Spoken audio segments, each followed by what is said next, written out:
بسم اللہ الرحمن الرحیم۔ مسلمان خواہ کسی بھی مسلک، فقہ اور مکتبہ فکر سے تعلق کیوں نہ رکھتا ہو،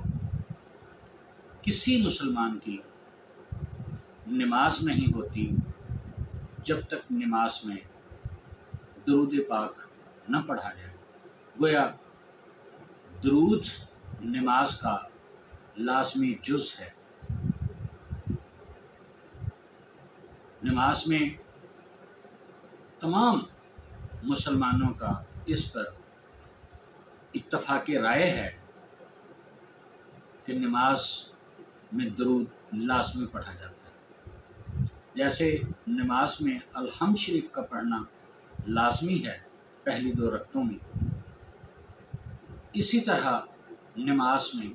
درود پڑھنا لازمی ہے۔ میرے محترم سامعین و ناظرین گرامی قدر، جس طرح نماز میں درود اور پھر درود میں محمد و آل محمد علیہ السلام، یعنی درود کن پر ہے؟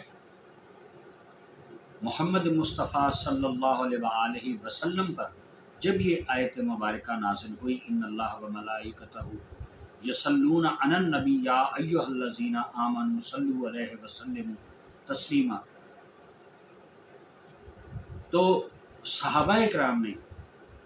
سرکار دو عالم صلی اللہ علیہ وآلہ وسلم سے پوچھا کہ حضور،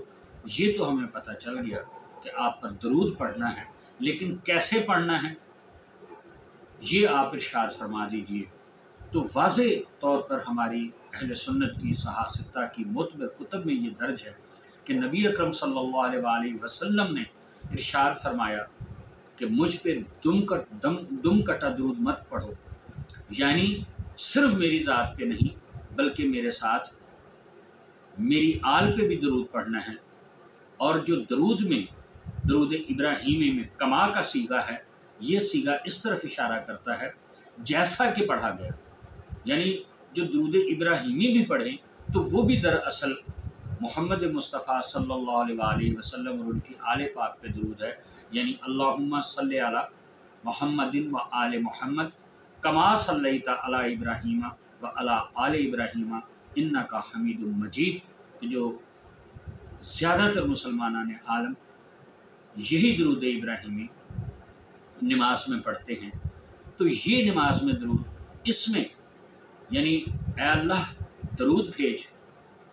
محمد پر اور ان کی آل پاک پر، کما صلیتا جیسا کہ تو نے درود و سلام بھیجا ابراہیم اور ان کی آل پر، اے اللہ رحمتیں اور برکتیں نازل فرما محمد مصطفیٰ صلی اللہ علیہ وآلہ وسلم اور ان کی آل پاک پہ، جیسا کہ تو نے برکت عطا فرمائی ابراہیم اور ان کی آل پہ۔ تو یہ درود جو ہم پڑھتے ہیں یہ دراصل میں محمد صلی اللہ علیہ وآلہ وسلم اور ان کی آل پاک پہ ہے۔ اس درود کے بغیر کسی کی نماز نہیں ہوتی۔ برادران اسلامی، کہنا فقط یہ ہے کہ جن پر جو لوگ بھی محمد و آل محمد کی عصمت و طہارت پر نص مانتے ہیں، ان کے معصوم عن الخطا ہونے کی نص مانتے ہیں کہ محمد و آل محمد بے شمار آیات ہیں، جیسا کہ انما یرید اللہ لیذھب عنکم الرجس اہل البیت ویطہرکم تطہیرا، اور اسی طرح قل لا اسألکم علیہ اجرا الا المودۃ فی القربى، اور اسی طرح آیت مباہلہ ہے، آیت ولایت ہے۔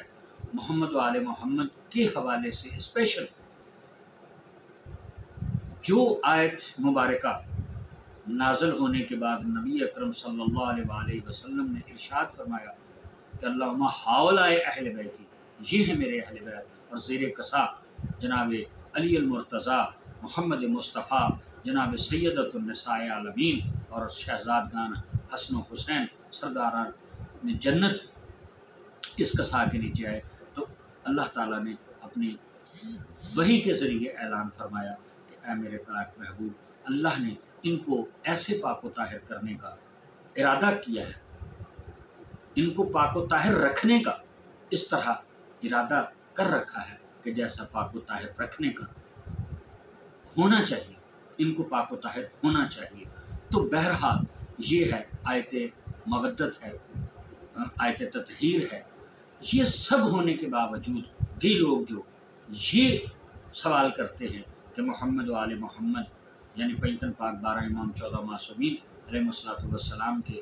معصوم عن الخطا ہونے کا کہاں لکھا ہے، کہاں لکھا ہے، کہاں لکھا ہے؟ تو ان کے لیے یہ بات ہے کہ یہ جو درود ہم نماز میں پڑھتے ہیں، نماز اللہ کی عبادت ہے، خالصتاً اللہ کی عبادت ہے، جو ہر مسلمان پر ہر حال میں واجب ہے، جس سے انکار ممکن نہیں ہے، اور جس کا انکار کرنے سے انسان مسلمان نہیں رہتا۔ نماز نہ پڑھ سکنا یا نہ پڑھنا اور بات ہے، لیکن نماز کا انکار کرنا انسان کو دائرہ اسلام سے خارج کر دیتا ہے۔ تو جو نماز میں درود پڑھتا ہے، ہر مسلمان ہر مرتبہ فکر درود پڑھتا ہے، تو یہ درود پڑھنا نماز میں، اور اس درود میں محمد و آل محمد یعنی محمد صلی اللہ علیہ وآلہ وسلم کے ساتھ ان کی آل کا شریک ہونا، اس بات کی یہ واضح نص ہے کہ اللہ کی عبادت میں جن کا ذکر ہو اور جن کے ذکر کے بغیر اللہ کی وہ عبادت مکمل نہ ہو، اس کا مطلب یہ ہوا کہ ان کا ذکر اس لیے ہے کہ وہ معصوم عن الخطا ہے، وہ اللہ کی محبوب ہستیاں ہیں، اور روئے زمین پر اللہ کی حجت ہے۔ اس کے بارے میں بے شمار دلائل دیے جا سکتے ہیں، احادیث بیان کی جا سکتی ہیں، آیات قرآنی سے استدلال کیا جا سکتا ہے، لیکن سب سے بڑی بات یہ ہے کہ جب کسی مسلمان کی نماز نہیں ہوتی، جب تک محمد و آل محمد پہ درود نہ پڑھا جائے، تو اللہ کی عبادت میں ان پر درود پڑھا جانا اور وہ واجب ہونا، لازمی ہونا، اس بات کی دلیل ہے کہ یہ معصوم عن الخطا ہستیاں ہیں۔